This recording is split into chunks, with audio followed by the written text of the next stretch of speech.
آپ کے سامنے یہ پیش کرتا ہوں۔ کسی صاحب نے یہ سوال کیا ہے، حضور پاک صلی اللہ تعالیٰ علیہ وسلم کی محبت میں ہم یہ چاہتے ہیں کہ ہمیں یہ بتائیں کہ میرے آقا صلی اللہ علیہ وسلم کیسا روزہ رکھتے تھے، سحری کیسے کرتے تھے، فجر میں حضور صلی اللہ علیہ وسلم کیا کرتے تھے، ظہر، عصر، مغرب اور عشاء میں بھی حضور کیا فرماتے تھے۔ مجھے اس بات سے بڑی خوشی ہے، شاید کسی نے پہلی مرتبہ اس طرح بھی پوچھا ہے۔ ہونا یہی چاہیے کہ جس کو حضور صلی اللہ علیہ وسلم سے محبت ہو وہ اپنی زندگی کا ہر کام کسی سے جا کر کے یہ پوچھے۔ میں شادی کرنے والا ہوں، مجھے یہ بتائیں حضور پاک صلی اللہ علیہ وسلم نے کیسے شادی کی تھی۔ کبھی آپ سوال کرتے ہیں اس چیز کو؟ میں منگنی کرنے جا رہا ہوں، حضور پاک صلی اللہ تعالیٰ علیہ وسلم کے یہاں بھی کبھی منگنی ہوئی تھی، کسی صحابی کی ہوئی تھی، حضور اکرم صلی اللہ علیہ وسلم نے اس طرح سے کیا ہے۔ بچے کی ولادت ہوئی ہمارے گھر میں، حضور پاک صلی اللہ علیہ وسلم کے گھر میں جب بچے کی ولادت ہوئی تو میرے آقا نے کیا کیا تھا۔ یہ سوالات صرف وہ کرے گا جس کو میرے آقا صلی اللہ علیہ وسلم کی محبت بھری ہوئی ہے اور وہ اپنی زندگی کو حضور کی زندگی میں ڈھالنا چاہتا ہے۔ نہیں تو بہت سارے لوگ تو اس سے کترا کے نکل جاتے ہیں۔ سوالات ہم سے کیا کریں گے، طلاق ہو گئی ہے، عدت کیسے گزاریں گے، یا پھر اتنی مرتبہ بولا ہے، 4 بار بولا ہے، 5 بار بولا ہے، یہی تمام چیزیں ہیں۔ خیر، یہ سوال ہے، اس کا جواب تفصیل طلب ہے، پورا ایک ٹاپک ہے۔ ظاہر سی بات ہے، آپ نے سوال کیا حضور صلی اللہ علیہ وسلم کے روزے کے متعلق، مختصر میں عرض کروں گا، پھر کسی پوری تقریر اس پر انشاءاللہ عرض کرتا ہوں۔ اللہ کے حبیب صلی اللہ تعالیٰ علیہ وسلم جیسے ہی رمضان آتا، ماں عائشہ صدیقہ رضی اللہ تعالیٰ عنہ فرماتی ہیں کہ جس طرح حضور اکرم صلی اللہ علیہ وسلم رمضان کا اہتمام کرتے تھے، باقی سال بھر میں کسی اور مہینے کا اتنا اہتمام نہیں فرماتے تھے۔ کبھی تو ایسا ہوتا کہ آپ مسجد میں پہلے چلے جاتے تو پورا رمضان اعتکاف میں گزار دیتے تھے، پورا رمضان چلے جاتے۔ یہ حضور اکرم صلی اللہ علیہ وسلم کی بعد کی زندگی سے یہ بھی ثابت ہے کہ آخر کے 10 دن بھی آپ نے اعتکاف فرمائے، لیکن بسا اوقات زندگی میں پورا رمضان بھی مسجد میں ہی آپ نے گزارا۔ سحری کیا کرتے تھے حضور اکرم صلی اللہ علیہ وسلم کی، سحری اور افطاری دونوں کے متعلق جو ہمیں روایت ملتی ہے، فقط ایک پیالہ دودھ حضور کے پاس آیا ہے، باقی تفصیلات میں نے نہیں پڑھا، لیکن یہ ہے کہ اللہ کے حبیب صلی اللہ تعالیٰ علیہ وسلم نے روزہ بھی رکھا تو قناعت کے ساتھ، ایسے کہ آپ کے دسترخوان پر اتنی چیزیں نہیں تھیں جو آج ہمارے دسترخوانوں پر ہیں۔ میں یہ نہیں کہتا کہ آپ روزہ کھولنے میں، سحری کرنے میں طرح طرح کی نعمتیں نہ کھائیں، نہیں کھا سکتے ہیں، اللہ نے آپ کو دیا ہے، آپ کھائیں اور اللہ کا شکر بجا لائیں۔ لیکن میرے آقا صلی اللہ تعالیٰ علیہ وسلم نے جو سادگی اور قناعت فرمائی، وہ اس لیے کہ حضور کی امت کے غریب حضور کو دیکھ کر تسلی کریں۔ ہم غریبوں کے آقا پہ بے حد درود۔ حضور نے غریبوں کے لیے اپنی زندگی کو سادگی میں عطا فرمایا۔ ایک روایت یہ ملتی ہے، اللہ کے حبیب صلی اللہ تعالیٰ علیہ وسلم ہر افطاری سے پہلے صحابہ کرام کے ساتھ بیٹھتے تھے، جو اصحاب صفہ، جو غریب صحابہ 70 صحابہ، ان کے ساتھ بیٹھتے تھے افطاری میں۔ اور رسول پاک صلی اللہ تعالیٰ علیہ وسلم کے متعلق ماں عائشہ صدیقہ فرماتی ہیں، ایک بار افطاری سے پہلے حضور صلی اللہ علیہ وسلم کا معمول تھا کہ عائشہ کوئی باقی تو نہیں دسترخوان پر آنے سے پہلے، مجھ سے پوچھتے تھے۔ مجھے ایک بار حضور صلی اللہ علیہ وسلم نے پوچھا تو میں نے دیکھا تو کھڑکی سے مجھے نظر آیا جنت البقیع کی طرف، غرقد کا درخت تھا، اس درخت کے نیچے کوئی مسافر بیٹھا ہوا ہے۔ میں نے عرض کیا یا رسول اللہ صلی اللہ علیہ وسلم، کوئی مسافر نظر آتا ہے۔ افطاری کو تھوڑا سا وقت باقی رہ گیا تھا، اللہ کے حبیب صلی اللہ تعالیٰ علیہ وسلم کے پاس کچھ کھجوریں تھیں اور دودھ کا پیالہ تھا۔ رسول کریم صلی اللہ علیہ وسلم خود اٹھ کر کے جنت البقیع تک گئے، وہاں جا کر کے دیکھا تو ایک مسافر تھا، اس کے چہرے پر سفر کے آثار تھے، گرد و غبار اٹی ہوئی تھی۔ آپ نے اسے اٹھایا اور کہا کہ چلو ہمارے دسترخوان پر۔ وہ شخص حضور صلی اللہ علیہ وسلم کے ساتھ آیا، دسترخوان پر بیٹھا، افطاری کا اسی وقت یعنی وقت قریب ہو گیا اور آپ نے اپنا دودھ کا پیالہ اس آئے ہوئے مہمان کو پیش کر دیا۔ رسول کریم صلی اللہ علیہ وسلم نے صرف کھجور کی گھٹلی کو چوس کر کے افطار فرمایا، باقی سارے صحابہ اکرام کو بڑھا دیا گیا۔ اس شخص کے آنے کے بعد پتہ چلا کہ وہ حضور پاک صلی اللہ علیہ وسلم کو ہی ڈھونڈتا ہوا وہاں تک پہنچا تھا۔ اگر حضور کے روزے کی بات پوچھیں تو رسول کریم صلی اللہ علیہ وسلم کے روزے کی تفصیلات بہت ہیں کہ آپ دن بھر میں جو فرمایا کرتے تھے اور جتنا خیال حضور اکرم صلی اللہ علیہ وسلم غربا اور مساکین اور اپنی امت کے بے کسوں کا کیا کرتے تھے، کاش یہ عادت ہمارے اندر آئے اور دل کی نرمی آئے کہ ہم جو نعمتیں کھا رہے ہیں اللہ کرے کہ ہر گھر میں یہ نعمتیں پہنچ جائیں۔ سوال یہ بھی ہے، روزہ کن چیزوں سے ٹوٹتا ہے؟ کیا روزے کی حالت میں بلڈ ٹیسٹ کروا سکتے ہیں؟ روزہ جن چیزوں سے ٹوٹتا ہے آپ کو یہ معلوم ہوگا، مشہور و معروف چیزیں ہیں، کھانے سے پینے سے روزہ، کسی بھی طرح کی کوئی بھی چیز آپ نے کھا لیا پی لیا تو روزہ ٹوٹ جائے گا۔ اسی طرح سے جمع کیا، یعنی شادی شدہ مرد اپنی عورت سے ملاقات کیا، ہم بستری کیا تو اس کا روزہ ٹوٹ گیا، یا پھر شہوت سے اس نے اپنے جسم سے اخراج کیا منی کا تو پھر اس کا روزہ ٹوٹ گیا۔ اس کے علاوہ روزہ ٹوٹنے کی الگ کوئی چیزیں نہیں۔ بعض لوگوں نے یہ سمجھا کہ خون نکل جانے سے روزہ ٹوٹتا ہے، نہیں ٹوٹے گا۔ الٹی ہونے سے روزہ ٹوٹتا ہے، نہیں ٹوٹے گا۔ الٹی ہو جائے آپ کو اگر بے اختیار تو روزہ آپ کا نہیں گیا۔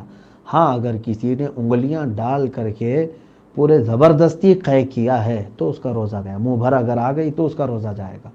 خود سے اگر کچھ کیا، بے اختیار ایسی ہی کوئی چیز آئی تو اس سے روزہ نہیں ٹوٹے گا۔ نہ نہانے سے روزہ ٹوٹے گا۔ بعض نے یہ بھی سوال کیا ہے کہ غسل میں منہ میں پانی لینا فرض ہے اور گرگرہ کرنا فرض ہے، تو روزے کی حالت میں کیا کرنا چاہیے؟ میرے عزیزو، غسل میں کلی کرنا فرض ہے، ناک میں پانی چڑھانا فرض ہے، گرگرہ کرنا فرض نہیں ہے۔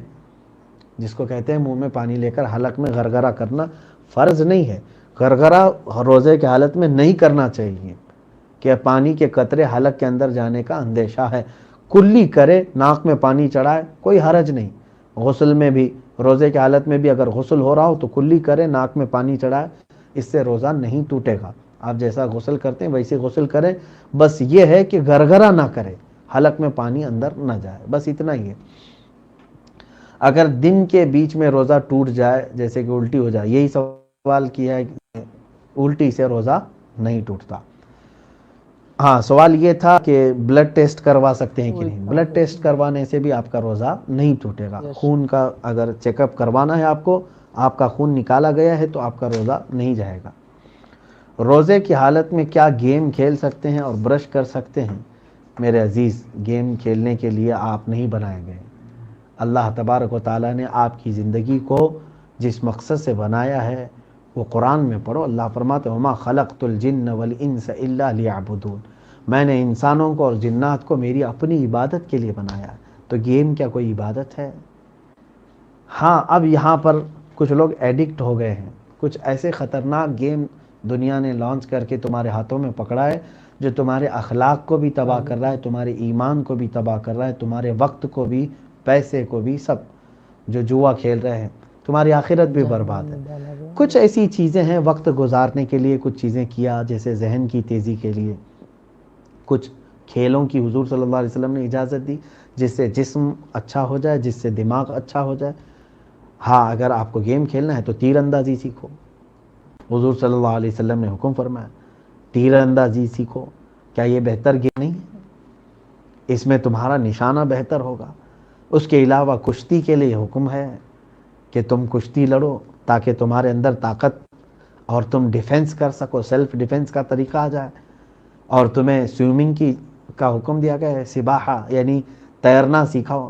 اس سے بہتر گیم کیا ہو سکتا ہے؟ لوگ یہ سوچتے ہیں کہ کسی جگہ کمبل میں بیٹھ کر کے آرام سے اس موبائل میں ہی کھیلیں، آسانی ہو۔ آج کے بچوں میں بھی یہ حال ہے کہ پہلے بچے ہمارے مٹی میں کھیلتے، میدان میں کھیلتے، پتہ نہیں کیا کیا کھیل، وہ سب کھیل اب مر گئے بیچارے۔ پہلے کے کھیل فنا ہو گئے، سارے کھیل بچوں کے ہاتھ میں آ گئے موبائل میں۔ بس ان بچوں کو بھی ان گیموں سے بچایا جائے۔ ہیلتھی بچے وہی ہیں جو اپنے بچپن میں عام طور پر جیسے ورزشی کھیل ہوتے ہیں ان کھیلوں میں ان کو رکھا جائے۔ آج جن لوگوں نے ایپل فون بنائے اور جن کے ہاں بڑے بڑے کمپیوٹر لانچ ہوئے، ان کمپنیوں کے مالکان اپنے بچوں کے ہاتھ میں فون نہیں دے رہے ہیں؟ سبحان اللہ۔ ایپل کمپنی کا مالک اپنے بچے کے ہاتھ میں فون نہیں دیتا؟ تو کیا بڑے بڑے لوگ وہ چاہ رہے ہیں کہ ہمارے بچے ہیلتھی بنے، جیسے نیچرل کھیلتے ہیں سب، ہم جیسے کھیل کے بڑے ہوئے ویسے ہی کھیلیں؟ تو آج ان تمام چیزوں سے بچنا چاہیے. ہر جوان مرد عورت سب سے میں کہوں گا، گیم خاص طور پر اگر آپ کے ہاتھ میں ہے بھی تو سوائے آپ کے وقت کے نقصان کے اس سے کچھ بھی حاصل نہیں ہے. کیا آپ اس میں جو گیم کھیل رہے ہیں کہ الگ الگ قسم کے ہیں نا، پوائنٹس بنائے جاتے ہیں، سٹار بنائے جاتے ہیں، تو جتنے سٹار بنیں گے اتنا ثواب بڑھتا جاتا ہے، آپ کو اتنا جنت کے قریب جا رہے ہیں آپ. اگر ایسا کچھ ہوتا تو میں بالکل اجازت دیتا کہ صبح سے لے کر شام تک گیم کھیلیں، جبکہ آپ کا ضمیر خود یہ کہتا ہے کہ گیم کھیلنے میں سوائے وقت کے نقصان کے اور کچھ بھی نہیں ہے، آخرت خراب ہوگی، اس سے اپنے آپ کو بچائیں. سوال یہ ہے، حیض اور استحاضہ میں اگر کوئی عورت فرق نہ کر پائے، روزہ رکھا ہوا اگر اس نے روزہ رکھ لیا ہے تو کیا کرے؟ یہ تفصیل طلب ہے عورتوں کے لیے کہ یہ مسائل ایسے ہیں کہ ان کو عورتوں کی محافل میں بیان کیے جائیں. پھر بھی میں مختصراً بتا رہا ہوں کہ عورت کو ہر مہینے جو ماہواری آتی ہے وہ حیض ہے، اور ایک ہے بیماری کی وجہ سے آتا ہے وہ استحاضہ ہے. حیض میں نماز اور روزے جائز نہیں ہیں، وہ قرآن، نماز، روزہ کچھ نہیں کر سکتی حیض میں اور نفاس میں. بچہ پیدا ہونے کے بعد جو وہ ناپاکی رہتی ہے اس کو نفاس کہتے ہیں، اور ہر مہینے جو عورت کی ہے وہ اس کو حیض کہتے ہیں. ان دنوں میں نماز، روزہ اور پھر قرآن پاک کی تلاوت، یہ سب چیزیں اس کے لیے جائز نہیں. لیکن ایک ہے استحاضہ، وہ عورتیں خود ہی سمجھ جائیں گی کہ استحاضہ کیا ہے، کیونکہ کچھ عورتوں کی ہر مہینے عادت ہوتی ہے کہ اتنے ہی دن آئے گا، اور جس عورت کو یہ عادت معلوم ہے اس سے زیادہ اگر آیا ہے تو اس کو کہتے ہیں استحاضہ. استحاضہ کے ایام میں نہ نماز معاف ہے نہ روزہ معاف ہے، وہ ساری چیزیں ویسی ہی کر سکتی ہیں. استحاضہ ایسے ہی سمجھ لیں جیسے کسی کی نکسیر پھوٹ گئی. نکسیر پھوٹنا مطلب ناک سے خون جاری ہوا، کسی کو یہ بیماری ہوتی ہے. تو استحاضہ میں کوئی چیز معاف نہیں ہے، وہ روزہ بھی رکھے گی اور نمازیں بھی پڑھے گی، جبکہ وہ پاک کر لے، اس کے لیے اتنا دھو لے اور وضو کرے اور نماز پڑھے. بعض مقامات تو ایسے بھی ہیں کہ اگر معذور ہے کوئی ایسا معذور، جیسے معذوروں کی نماز کا، کسی کو ہوا خارج ہونے کی ایک بیماری ہے، کسی کو پیشاب کے قطرے ٹپکنے کی بیماری ہے، اور کسی کو خون نکلنے کی بیماری ہے. یہ تینوں بیماریاں بھی اگر ہیں، کنٹینیو ایسی ہیں کہ 2 منٹ بھی سٹاپ نہیں ہوتے، یعنی وضو کر کے 2 رکعت نماز پڑھنے یا 4 رکعت نماز پڑھنے تک کا بھی ٹائم سٹاپ نہیں ہوتا، تو اس کے لیے حکم ہے اسی حالت میں وضو کرے، اسی حالت میں نماز پڑھے، چاہے تو مصلی اس کا خون سے بھر جائے تب بھی اس کی نماز ہو جائے گی. یہ معذوروں کے لیے ہے. یا پھر نماز کے حالت میں ہی اس کی ہوا خارج ہوتی رہ جائے تو بھی اس کی نماز ہو جائے گی. اس معذور کے لیے جس کو اتنا وقت بھی خالی نہیں مل پاتا کہ وہ 4 رکعت نماز ادا کر سکے. لیکن یہ ہے کہ ہر نماز کے لیے وہ نیا وضو کرے گا معذور. تو یہی حکم استحاضہ والوں کے لیے بھی ہے.